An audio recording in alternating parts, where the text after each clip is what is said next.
Dans le 11-12, c'est le moment donc de retrouver le dossier avec Jean-Claude Pont. Bienvenue Jean-Claude Pont. Bonjour. Derrière ce micro, je rappelle que vous êtes coprésident d'Artisans du Monde Saint-Malo.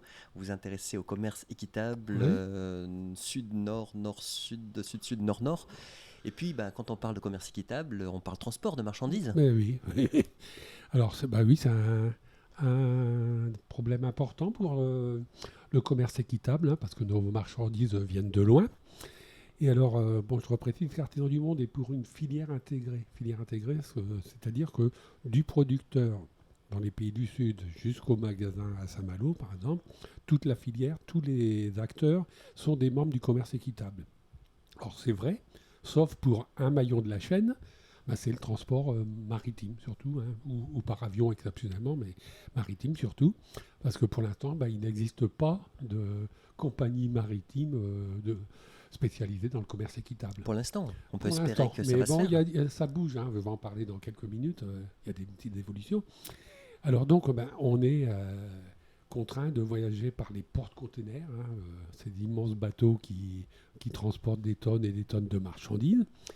Et malheureusement, encore, il y a beaucoup trop de pavillons de complaisance, par exemple. Hein. C'est vrai que la plupart des bateaux leurs pavillons, c'est les Bermudes, c'est des îles qu'on ne connaît pas trop, C'est-à-dire etc. c'est une adresse fiscale. Hein. Bah oui, on ne sait pas vraiment qui est derrière cet armateur. C'est surtout pour échapper aux impôts, pas payer de taxes, etc.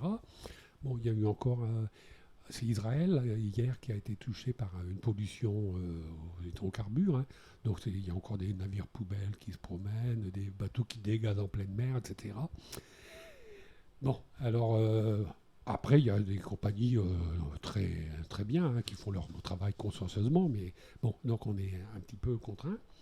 Alors, en ce moment aussi, problème avec le Covid, le commerce entre la Chine et les Européens, Américains qui s'est renforcé.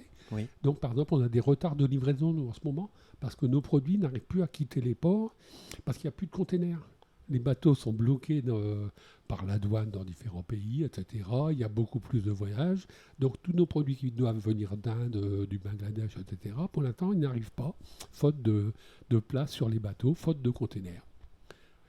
Euh, moi, je continue quand même à dire, c'est que nous, dans tous nos produits voyagent par bateau, pas par avion, hein, parce que quand même le bateau, c'est beaucoup moins polluant que, même s'il y a encore des progrès à faire, hein, on utilise encore des fuels tout lourds qui ne sont pas très très respectueux de la nature. Il y a moyen de revoir le carburant justement pour qu'il soit plus écologique, entre guillemets. Oui, après c'est Les des voiles. navires alors qui navigueraient au gaz, hein, Energy Explorer, on est bien pionnier là-dedans, à Hydrogène. l'hydrogène, des porte-containers à voile, il y a des projets là qui avancent et tout ça. Mais bon, actuellement, c'est surtout au fuel que les bateaux fonctionnent, mais comme ils transportent des tonnages très très importants, finalement ramener au kilo ou à la tonne de fret transporté, c'est un des moyens les moins polluants en CO2, hein, en gaz à effet de serre, avec le train hein, particulièrement, mais c'est pratiquement 8 fois moins polluant que le camion, par exemple, hein, qui est vraiment fort aussi polluant, ou l'avion, hein, encore plus. Alors, ce qui nous permet quand même à nos produits artisans du monde d'arriver en France avec un bilan carbone qui est encore parfois plus favorable que des produits fabriqués en Eh France, oui. hein, parce que le mode de production dans des pays du Sud, sans utiliser de produits chimiques, faits par des petits artisans, etc., est largement comparable aux produits fabriqués en France par l'agro-industrie, avec des usines, des produits chimiques, etc. Alors bon, les bonnes nouvelles quand même, moi je trouve, Il y en a. on en parle hein, surtout ce matin dans la presse, je lisais un article sur Grand Sail. Donc c'est une entreprise, d'ailleurs le bateau est basé à Saint-Malo, hein. Il était dans le port de Saint-Malo il y a quelques mois, là, avant Noël. Un transport de l'eau gazeuse, je crois. Et alors c'est un transport qui se veut écologique et équitable. Donc il part de Saint-Malo, il emmène du vin bio à New York, à la voile, hein, en à peu près 3 semaines. Ensuite, il va vers Saint-Domingue, chargé du cacao. Il le rapporte dans la région de Nantes, Saint-Nazaire. Il y a eu un problème à l'accostage, là.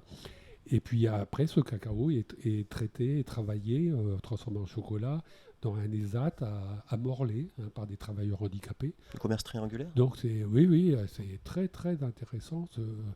Alors le premier grain de sail qu'on a vu, c'est un bateau de 22 mètres qui transporte 50 tonnes de cacao. Et ils ont déjà en projet la construction d'un deuxième bateau qui fera 50 mètres de long et qui transportera 250 tonnes de cacao. Donc ça, c'est vraiment une bonne initiative, une première initiative. Il y a d'autres projets dans le même sens. Du côté de Nantes, là, les chantiers navals, il y a des projets de paquebots, pas de paquebots, de cargos géants à 200 mètres de long, Avec 3 mâts de 80 mètres, assez importante, 80 mètres ou 90 mètres de haut, etc., qui seraient chargés de faire du transport de porte-containers. Bon, ils ne pourront pas fonctionner qu'à la voile parce qu'il n'y a pas toujours de vent, mais ils auraient peut-être fonctionné aussi avec l'hydrogène, avec du gaz naturel, des choses comme ça. En tous les cas, il y a de l'intelligence, il y a de l'innovation là. Il y a en de la l'innovation. matière. Bon, ça reste expérimental. Je ne pense pas que ça se développera avant 10 ou voire 15 ans pour dire qu'on pourra vraiment baser ce transport sur ce type de bateau. Mais on est là dans la transition. Oui, on est dans la transition. Moi, j'ai voté pour soutenir un projet. Il y avait un appel à projet là dans la région Bretagne. Il y a des gens qui veulent faire du cabotage aussi sur la Rance ou sur de port à port. Nous, Artisans du Monde, on réfléchit au cabotage aussi entre Le Havre et Paris pour tous nos produits qui arrivent sur la Seine, oui. Sur la Seine, donc il y a ça. Après, moi, je déplore, c'est qu'on a abandonné des modes de transport. C'est les péniches. Quand j'étais jeune, enfin, je sais pas, les péniches, c'était vraiment une industrie florissante. Il y avait des péniches sur la Seine, sur tous les canaux. On a un réseau de canaux en France qui quadrille toute la France. Le canal de Nantes à Brest aussi. Ouais, et qui est maintenant sous-utilisé. C'est utilisé surtout maintenant par la plaisance, mais il n'y a pratiquement plus de transport de fret en péniche. Comment est-ce qu'on l'explique ça historiquement, politiquement? C'est parce on a voulu transporter très rapidement. On joue, donc c'est le camion. Le temps, c'est de l'argent. Bon, ouais, le temps, c'est de l'argent. Alors maintenant, on se rend compte, le train aussi, on a le fret en train ferroviaire est très peu développé. Alors, j'ai lu une explication, c'est que on réservait les lignes de chemin de fer dans la journée pour les voyageurs. On faisait voyager le fret la nuit, mais c'est la nuit aussi qu'on entretient les voies. Donc souvent les trains étaient bloqués, arrivaient en retard, etc. Donc petit à petit les gens ont choisi la route. Mais maintenant on arrive au contraire, c'est que c'est les routes qui sont encombrées, on pollue, il y a les embouteillages dans les villes, etc. Et le train, on pourrait relancer certainement ça. Il y a une réflexion qui est Alors, conduite actuellement la SNCF sur des lignes dans le pays. Oui. Et puis aussi avec l'ouverture de la concurrence. La SNCF, maintenant, on peut avoir de la concurrence. Moi, je lisais un article sur Railcoop, c'est une association qui envisage de reprendre des petites lignes qui ont été délaissées par la SNCF et relancerait éventuellement du fret sur des lignes aussi. Donc ça, c'est aussi des bonnes nouvelles. Je pense que, c'est pas encore généralisable dans l'immédiat, mais je pense que pour nos enfants, parce qu'on parle toujours de dire qu'il faut travailler pour sauver la planète pour nos enfants, eux auront peut-être possibilité de rebénéficier de certains modes de transport comme ça, beaucoup plus préservant la planète.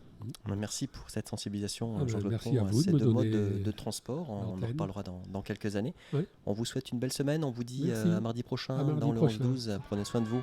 Merci. À bientôt. Au revoir.